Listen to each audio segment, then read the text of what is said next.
In this video, I'll mainly recall your memory about the method we used in permutation. When do I know I need to use permutation to calculate the probability? You will see some keywords. Of course, permutation or arrangement, or they put something in a row with order, or you know that it's caring about the order. Usually they will say some different people standing in a row, something like that.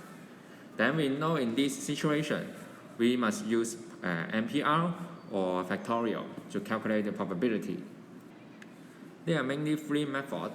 First, actually we are breaking the situation or the different seats into parts. For example, if they say that some people must be at the two ends, then we can think about this one is one part, think about maybe 2 factorial or something P2. Later, the rest is the blue part. The part not necessarily next to each other, just you can cut into different sections or different parts. Or you think about first step, you put in some people, next step, you put in another people. Then just use a times. Second method is if you see that some people must be placed next to each other, one another, then you can use the box method. Imagine there is a box, you need to put in the object, how many object k. Then it will be k factorial in your first step. Next, treat the box as one object only. In some question, there may be more than one box, then treat each box as one object, count the other remaining items, and then find out the total number of objects. Then use R factorial because they can be rearranged. Lastly, if some people or some items must be separated, and then we can first imagine those no need to separate, we put in a row, k factorial. Second, we count how many gaps there. Be careful that in some question, they don't allow the people to put in the ends. If no specific instruction, then the gaps include the two ends. Lastly, count how many gaps, how many objects. You can use a P to put in. Sometimes the number of objects is smaller than the number of gaps. Then we need to use P. When using NPR, the top always a bigger number or just at most is equal case. I'll use 3 questions to illustrate these methods. These questions are from your textbook exercise 11F. Question 17. We have 6 singers and 3 pianists, and then now all the pianists must be standing next to each other. So we imagine there is a box of 3, so the first step is 3 factorial. Imagine there is a box, putting them. And then next, we still have 6 singers. These are singers. Altogether there are 7 objects, so 7 factorial. Remember in a probability question, we should make a fraction. Denominator, just all are free to arrange. So 9, altogether 9 objects, 9 factorial. Part B, I need to make the question clear. The question in the middle means the 4th, 5th, and 6th place. It doesn't mean not at the second, it's not in the middle. So actually, we can draw out the situation. 9 seats, the pianists are here.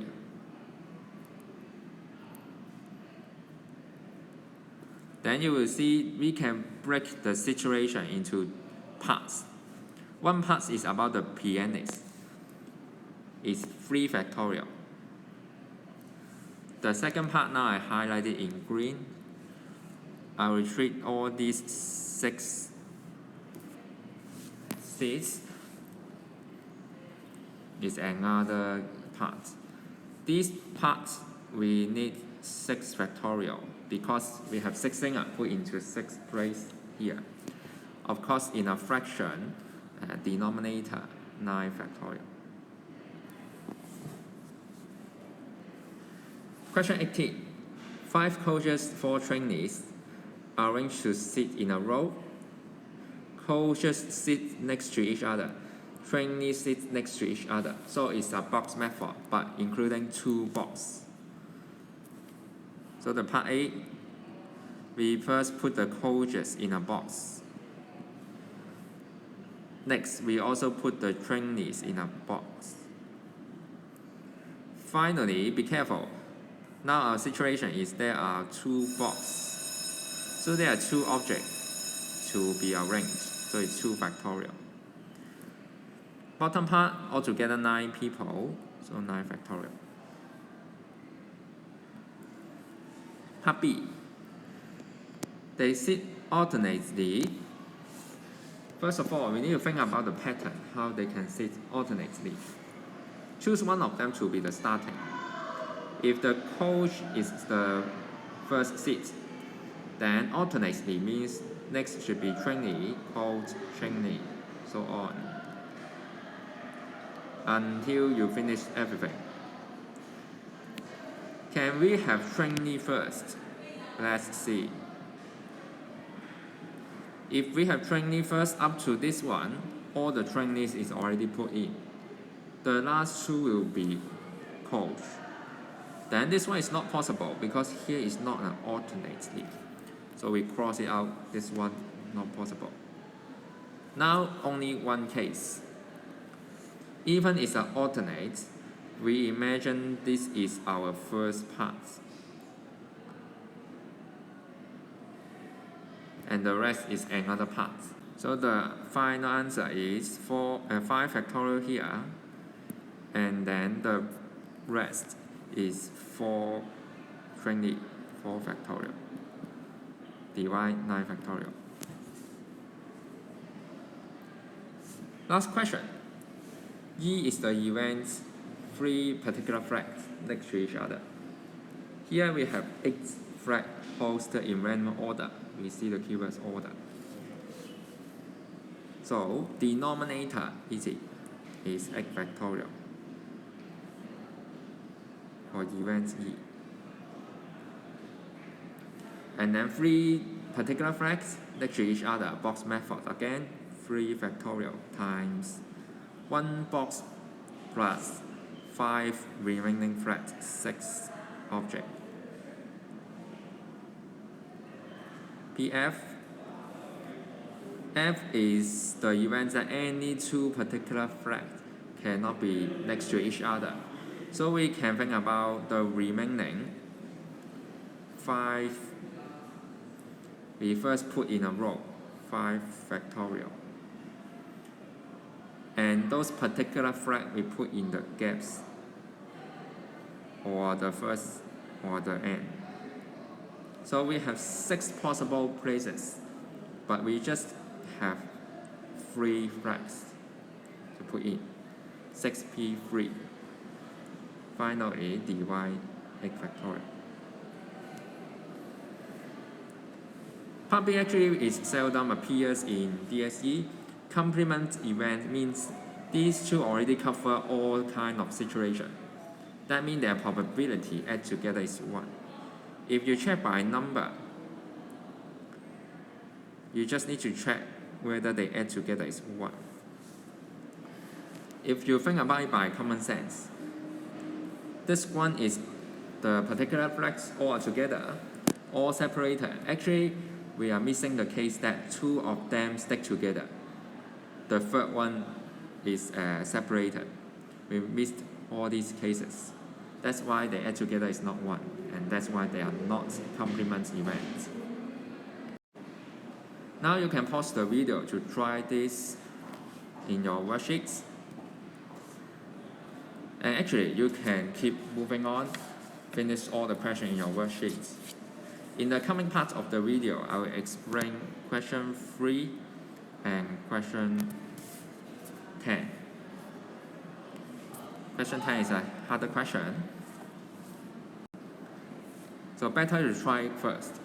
If you find that you cannot get these two questions, you continue to watch the video. Question 3. In a match, the coach selects 5 players. And altogether we have 14 players.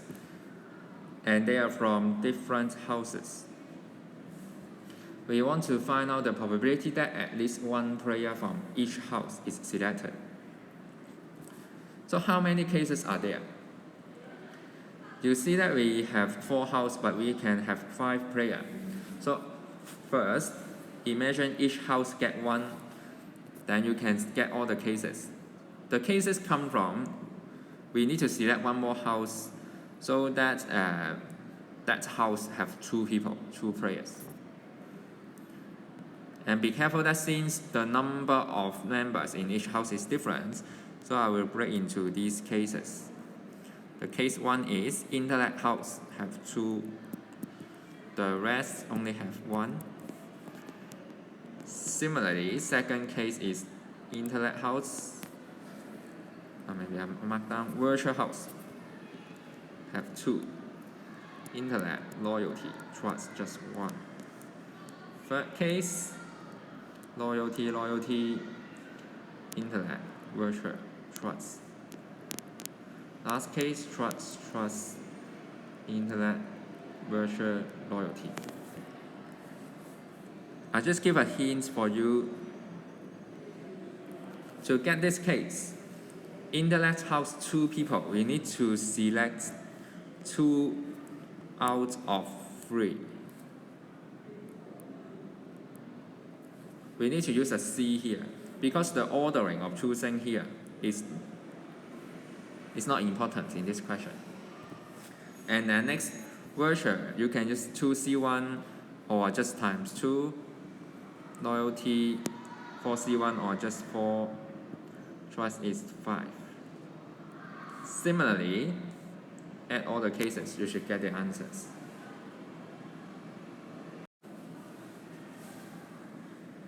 Number 10. A bag contains 4 $1 coin and then 5 $2 coin and 6. And we need to draw 3 coins randomly.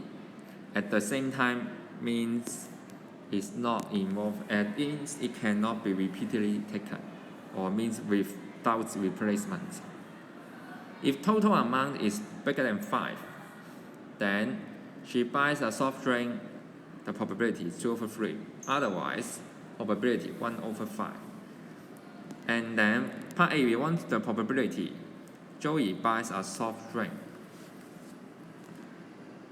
So you will see it's the idea of tree diagram. If the amount is bigger than 5, less than or equal to 5, don't miss the equal case. This one, buy or not buy.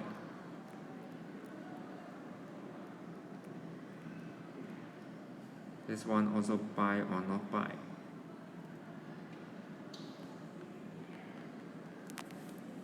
And then buying, the probability is 2/3 when the amount is more than 5. And 1/5 if the amount is less than or equal to 5.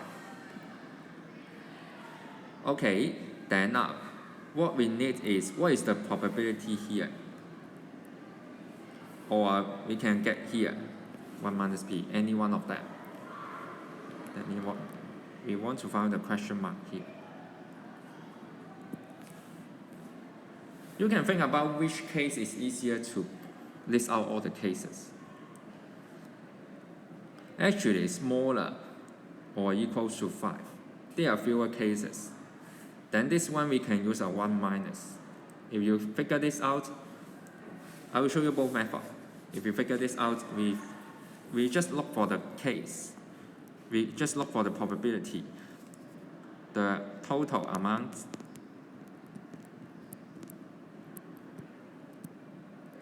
is less than or equal to 5. We don't care about the ordering.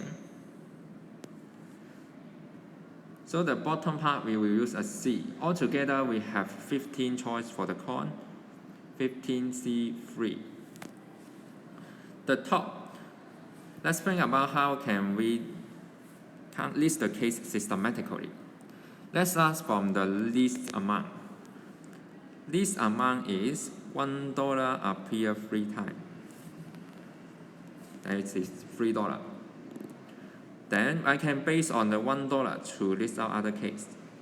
If $1 just appear 2 times, and then I also want total amount to be less than or equal to 5, the remaining con must be just one case, must be a $2. If I list out $1 just appear 1 time, then the rest it can be, or it can only be $2 coin appearing 2 times. Because if I think about 1, 2 is already appearing here. Here I just think about the 2 or 5. And lastly, if $1 coin don't appear, actually it's not possible. If all are 2 and $5 coin, the list is already 2, 2, 2, that is 6. So it's not possible. So now, the first case, $1 coin, we have 4. We choose 3. Second case is we break into 2 parts. $1 coin, we choose 2. While $2 coin, we choose 1. Similarly, the last one, $1 coin, we choose 1. While $2 coin, we choose 2. Get this probability first. Press your calculator, make it a fraction. We will get 74/455, which is the probability here.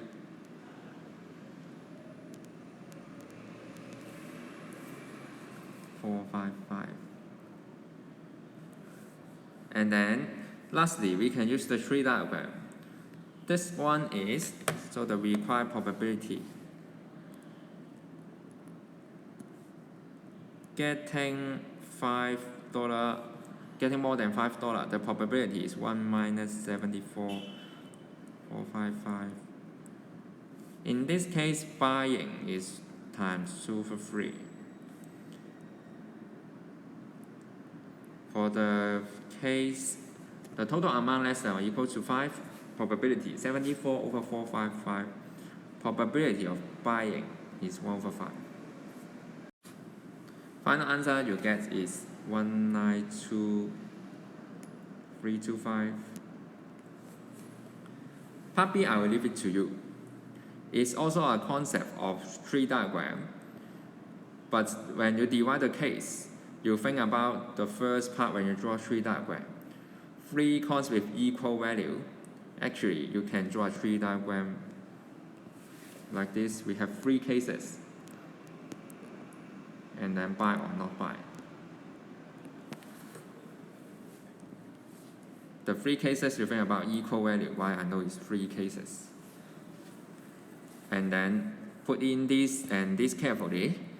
Finally use a times. Then you should be able to get the answer. That's all for the video.